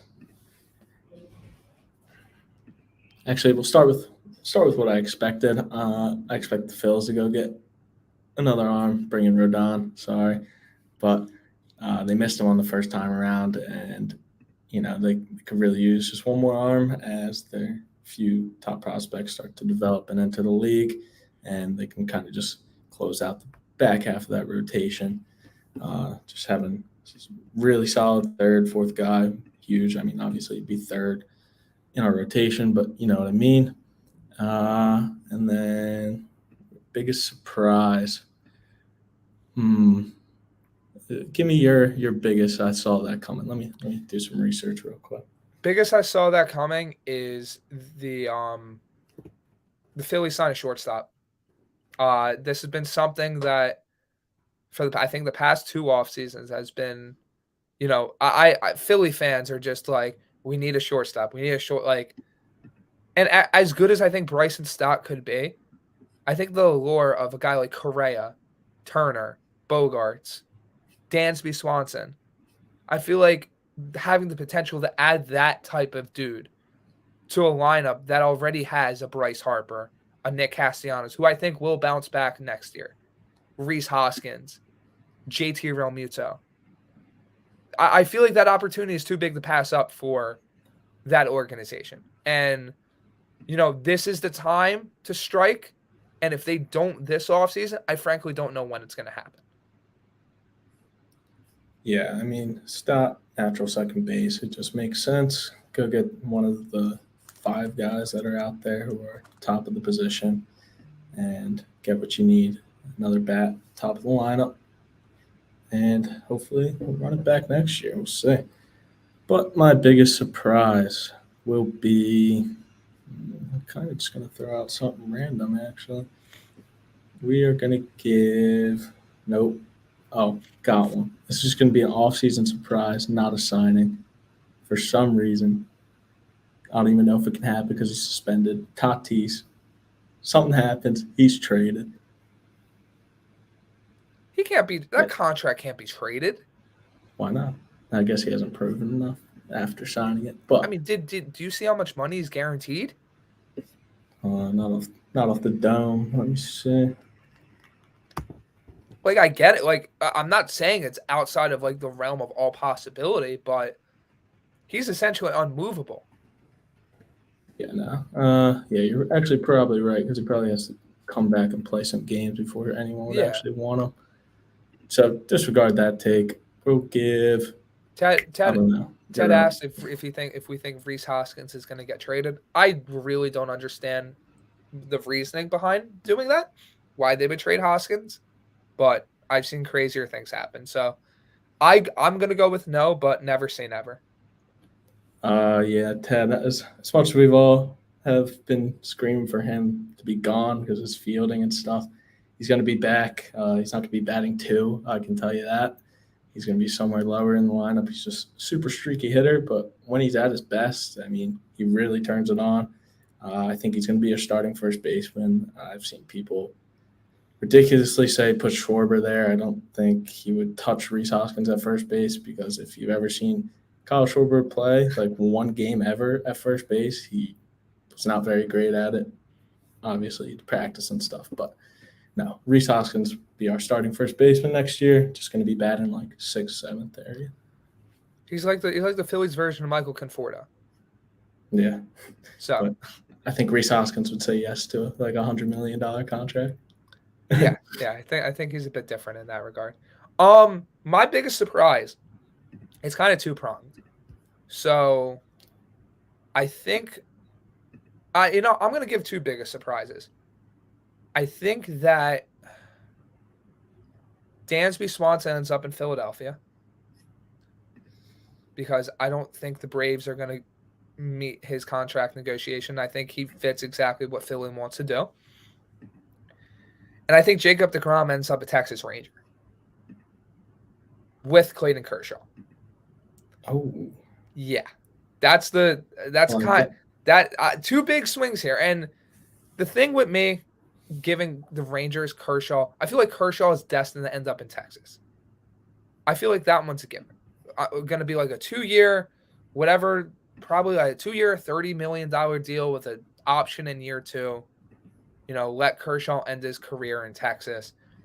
DeGrom, though, I feel like that's the one where I feel like that's the one where the Rangers are going to just give the most outlandish contract where the Mets are just sitting there like, we're not matching this type of offer. Because it's like, okay, yeah, I get Atlanta's on the table. Atlanta is not going to top the Mets offer. The Rangers are that out of nowhere random franchise that suddenly has all this money that is going to be like, yeah, we'll spend that type of money. Sure, we're not exactly like they did that last year with Marcus Semien and Corey Seager. Why wouldn't they do it again? Especially with pitching that they need. Yeah, they spent a lot of money last offseason. I don't see why not do it again and try and build a winning culture. I know my surprise was pretty random. I didn't know how hot we wanted these takes, so I'm gonna go back real quick and I'm gonna give the Mets Verlander if they do not sign DeGrom. Yeah, we got Ted in the chat saying Trey Turner to Philly. Why not? And look, yeah, I think Trey Turner would be a great fit in Philly. I personally think Dansby is going to end up there. Look, it's a hot take. Could it not happen? Yeah. Could it happen? I definitely think it can. And the Verlander and the Mets stuff, I mean, it would make sense, having the supermodel girlfriend and supermodel wife and Kate Upton. It would just line up there. Having Scherzer and Verlander reunite would also make sense. Having not DeGrom there and having Verlander step up there, maybe for a year or two. Look, it makes sense. Will it happen? I don't know if Verlander wants to leave Houston. Houston's been pretty good to him, but it depends. Like, so much of this is the contract demands and what the player themselves wants. So, look, it'll be a very interesting MLB offseason. I'm personally intrigued to see, what happens with the Mets free agents and more specifically, and the biggest sense, what happens with Aaron Judge. Aaron Judge is the one I have my eyes on because he's going to set the position player market and DeGrom's going to set the pitcher market. Simple as that. Yeah, this all sets off on Thursday, right? Yeah, I'm pretty sure it was 5 days after the World Series ended, right? That sounds right. I think that'd be Thursday. I'm not good with. Well, yeah, no, that would be Thursday. Yeah, because it used to be like immediately after. Now it's 5 days. Like just MLB always changes up things under your nose, so you got to be on top of it. Yeah, got it. Yeah. But by next week we'll know where some guys are. So. Yep. So stay tuned to the show. We're gonna have some big MLB free agent talk because I'm sure there's going to be at least one bombshell trade, signing, extension that, quite frankly, no one saw coming. So stay tuned for that. And now it's time to hold on. Before we move on, do you think the Mets signed hometown kid Maxwell Jacob Friedman? Max Fried? Max Fried isn't a free agent. Didn't the Braves just extend him?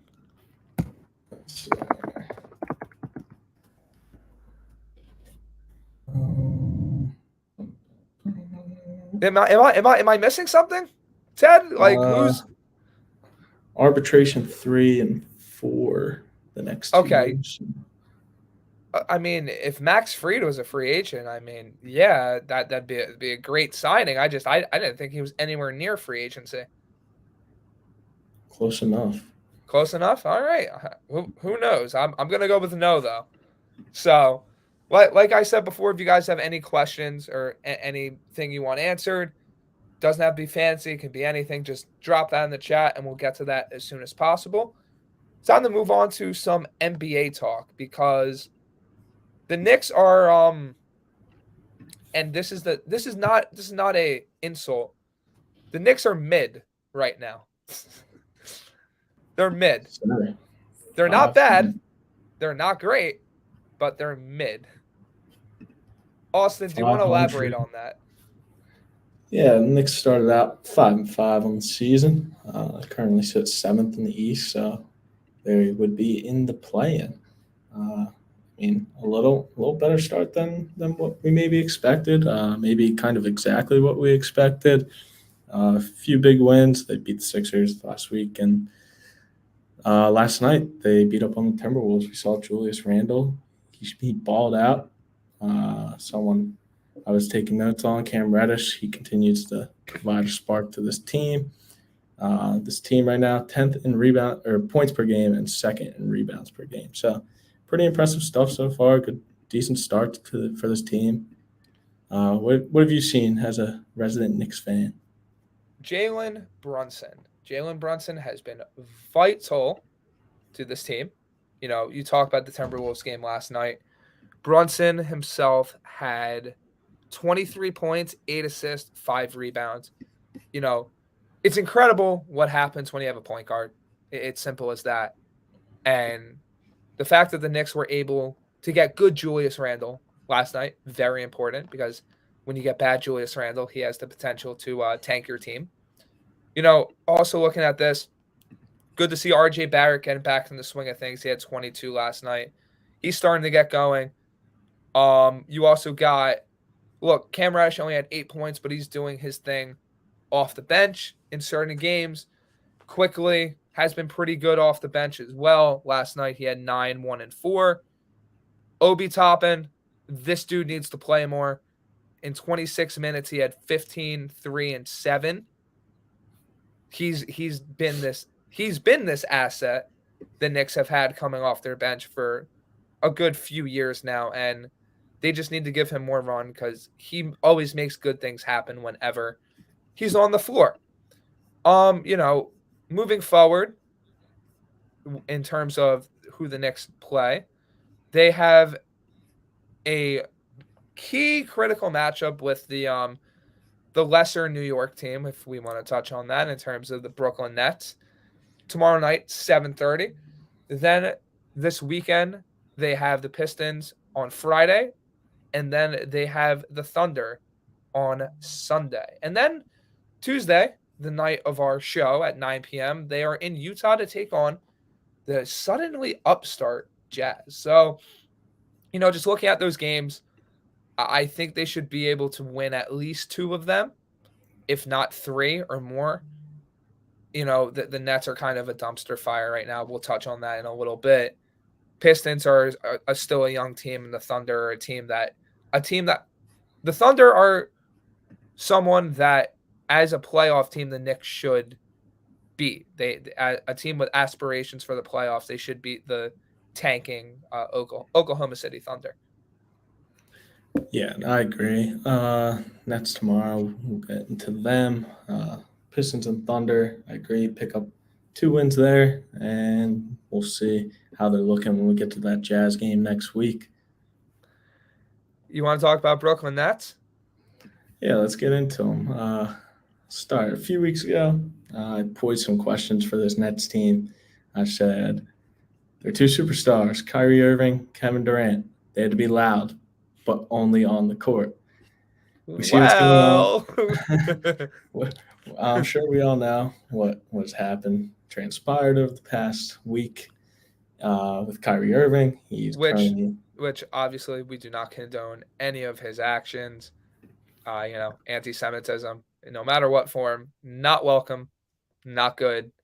We stand against that wholeheartedly. So, it's good to see him making an effort potentially to understand the ramifications of his actions, but promoting that message as a public figure is never good and creates more issues than positive impacts.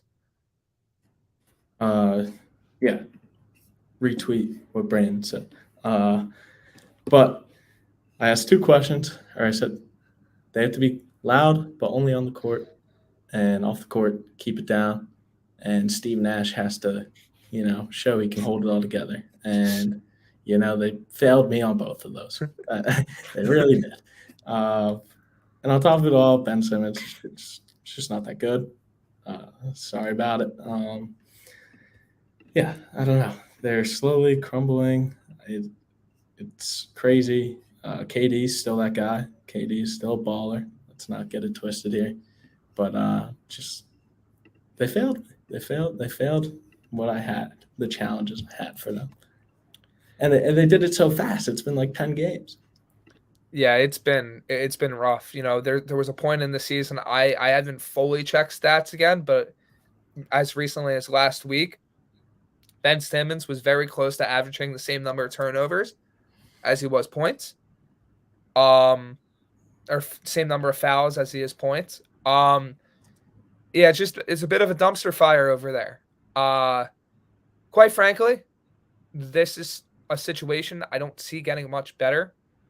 It's not exactly like the Nets have this insane depth, this insane roster where they can pick up, Ben Simmons just suddenly regressing to not the mean, but the basement. They don't have a roster to make up for any sort of extended Kyrie Irving or Kevin Durant absence. Quite frankly, this is a team where if we look at the Eastern Conference standings, they are in lottery territory. They are 4-7. Technically a game behind or a half game behind the Knicks, a full half game behind the Bulls. Like, obviously, they're not fully out of any sort of conversation just yet. But if things don't, long season. But if things don't right fast, if the ship isn't fixed, and we didn't touch on this, things won't definitely get easier if they bring Ime Udoka on board. That's a completely different bag of worms that this organization is bringing into the fold. What? I didn't even know that was allowed. Like when that report dropped, I was like, how's that even possible? I guess because it was the Celtics suspension, but yeah, I didn't either, to be honest. But that definitely wouldn't make things easier. It's just a matter of this could spiral to where KD and Kyrie are asking out. The Nets are relying on a Ben Simmons that is just frankly not good right now. And the Houston Rockets end up with a top 5 draft pick out of the Nets because the ship just falls apart so fast. Oh yeah, they don't have a pick, which is they don't have a pick, and they have try and tank for Wembanyama. You want to know what the worst part is for them? Their picks are either giving the Rockets the best of the two, or literally just giving the Rockets their unprotected draft pick. I think for the next 3 years or 4 years. The Rockets made out like bandits. Everyone ripped on that trade. And then the Nets got ripped off trading Harden. I mean, it's awesome. And now Harden looks like a first team All NBA player again. Yeah, before the injury. Yeah. Allowed Embiid to wake up a little bit, so it's okay. Other NBA stuff, before we move on to wrap up the show soon. Oh man. The Los Angeles Lakers. I know we talked about this last time on the show. I didn't think it could get worse. It did. It definitely got worse. And I'm not blaming LeBron for this. I'm not blaming Russ for this. I'm not blaming AD for this. Because Russ has been pretty good off the bench. And LeBron and AD are LeBron and AD. This is just a bad roster. It's a terrible roster. And I don't think there's anything else to say outside of that. I mean, dude, look at everyone else besides Anthony Davis, Russell, LeBron. Who are these guys? Yeah, if we pull up the score of last night's game, which they got boat raced by the Utah Jazz, 139 to 116. The Jazz had Damian Jones, or this is the Lakers, my bad. All right, you're going to laugh when I say this, Austin, because this amount of names that are in double figures is legitimately absurd. The Jazz had Lauri Markkanen, Malik Beasley, Kelly Olynyk, Jordan Clarkson, Mike Conley, Colin Sexton, and Talon Horton-Tucker all go in double figures. If you are counting at home, that is 7 different players got into double figures of points. That is not counting Walker Kessler or Rudy Gay, who had 8. I mean, yeah, I don't know. My God. No LeBron, so definitely didn't help. But like, geez, they just poured on, kept scoring on them, which means something ain't working for Lakers. I mean, clearly you're 2-8, and how's this Jazz team 9-3? That's just my question. I don't know. I truly don't know. I thought they were tanking. Me too. They traded Mitch Gobert. I mean, I feel like the goal should still be to tank so you can get one of the 2 top guys in this draft that are coming that half the league is tanking for. Scoot and Victor. And that's not even like adding in like Amen and the Thompson twins and whoever is at the college ranks right now. Like, this is an insane draft class. And yet the Jazz are threatening already to like run away with the West. Failing to tank. Gotta love it. It's just like, but to circle back to the Lakers, where does the salvageability come from? Because the Pelicans have your first, which that could end up being Victor with how bad the Lakers are right now. LeBron is going to probably leave in the next year or two if things are this bad. Anthony Davis is like Mr. Glass at this point. As much as I love his play, he hasn't been able to stay on the court for extended periods of time. And Russell Westbrook is currently the bench commander, where it's like they banished him to the bench and he's looked like their best player at times. So frankly, man, if you have an idea of where this team can go, please let me know. Do they trade AD? Do they trade LeBron? Do they trade both of them? I'm unloading. I'm unloading. You're 2-8. Your team right now, you're not going to win. You're not winning the championship. I'd hate to be the guy who's going to doubt LeBron because I do too. LeBron. I do too. I love LeBron, but I mean, he can't. It's impossible. He's not going to be able to get through this Western Conference or this whole league in general by himself. I mean, obviously AD's AD, and you got Russ, but this lineup's just not going to be able to do it. I'm unloading LeBron, AD, whatever you can get from Russ, and just start over, get some draft picks because, like you said, you don't have one at the moment. Go get some. What are you getting for LeBron in a package? What are you getting for AD? And I'm not saying like, oh, like, so like legitimately, I don't know. Like, this has never been a possibility on any of LeBron's teams. Yeah, I mean, he's going for the Mac Daddy package still. Is he though? He's 37. It depends where he goes. I would say it really just depends where, I guess, the offer is coming from. Yeah, I mean, that's the thing. Like, if the Lakers are like by next week 2-12 or something just absurd like that, where their season is essentially over, does LeBron ask out? Yeah, I was going to say, if he wants to go, he's going to go not where he wants to go because, like we said, some teams are trying to tank for the next LeBron. But, I mean, some of these contenders, guys in playoff races, I could definitely see someone going after him. Yeah, I frankly, man, I don't know. I don't think we will know. And that brings us to the last portion of our show, which is things to look forward to. Things to look forward to and hot takes. Thing I'm looking forward to, number one, we touched on it. Lakers, their upcoming schedule this week. If we look at who they're playing. They got the Clippers, the Kings, and the Nets. Then next week, that is followed by the Pistons, the Spurs, and the Suns. And then the Spurs and the Spurs on back-to-back. I need to see what the Lakers look like this week.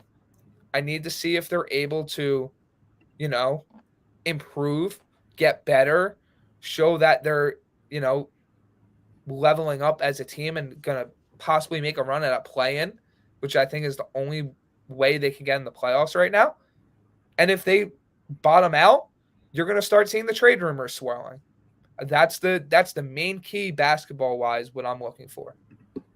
Yeah, LeBron's not going to sit there and take all this losing. What I'm looking for in the NBA, 8-2 Cavs, young, fun team to watch. I think they can be very good. They have a game Friday night, 10 p.m. versus the Warriors. I'm going to circle that one and make sure I'm watching it because it's going to be a very good game, and I'm looking forward to it. All right, and then NFL-wise, what thing to look forward to this week? As I pull this up real quick, I want to see what the Bills look like after a loss to the Jets, and I want to see if the Rams and Packers show any signs of life, because the Bills have a pivotal matchup with the Vikings. It's pivotal in the sense that with the Dolphins facing down Cleveland, this game could decide who takes first place in that division. It also has ramifications for next week where Jets Patriots could be potentially for the Jets to usurp the number one seed or number one place in the AFC East, maybe the AFC in general.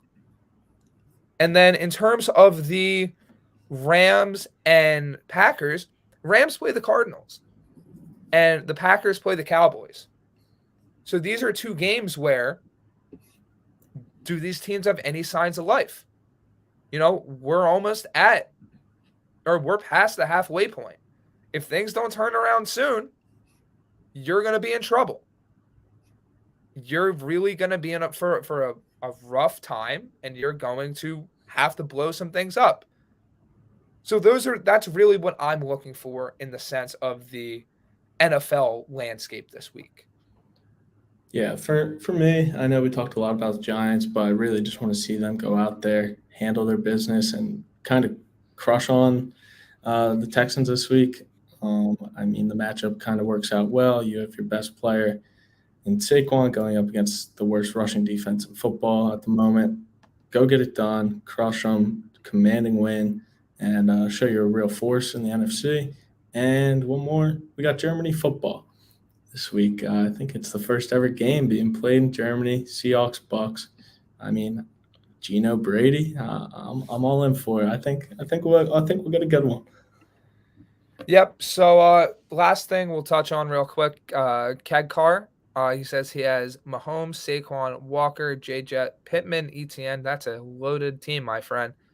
Bench, Mike Will, J-Rob, Locke. Do I trade Mahomes, Walker, and ETN for Herbert, CMC, and Waddle? I say no to that trade immediately.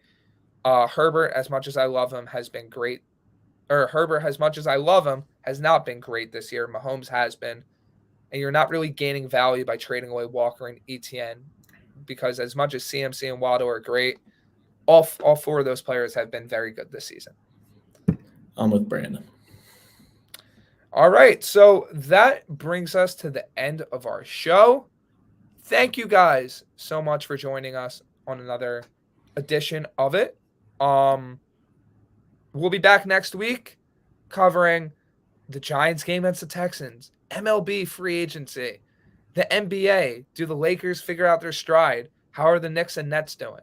Even touch on some hockey too, Rangers, Islanders will be a bit more deeper in their seasons. We'll have a better idea of what's going on there. Before we depart, Austin, do you have anything else to say? We got Rangers, Islanders tonight, and tomorrow we got Nets, Knicks. Busy weekend for sports we cover. Get your eyes on it. Thanks for watching. Have a great night, guys, and we'll catch you next week.